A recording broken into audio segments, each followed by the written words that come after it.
This year is 175th anniversary of the greatest enlightener of the Kazakh people, Abay Kунанбаев. He was exactly the person who laid the foundation and the framework for the development of culture and mental identity of the people. Being a person of some encyclopedic knowledge, he developed his talents in different areas. He was a composer, he was a translator, he was a poet, and all other trades that were very helpful in developing the people of Kazakhstan. Among his numerous talents, I would like to single out the scale of his thought, which went as far as developing friendly relations with all the neighbor states.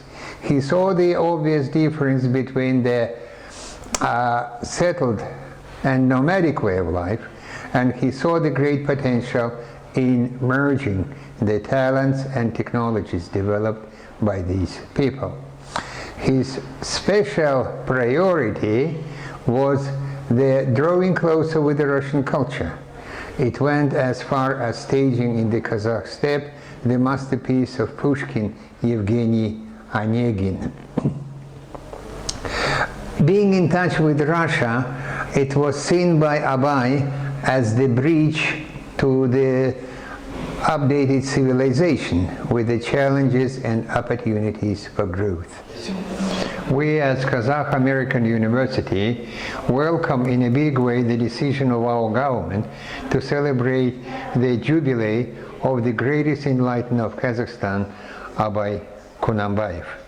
It is a very good and lucky opportunity for the younger generations to be familiarized with the depths of the ideas expressed in his book of words. And it'll be very actual for our students.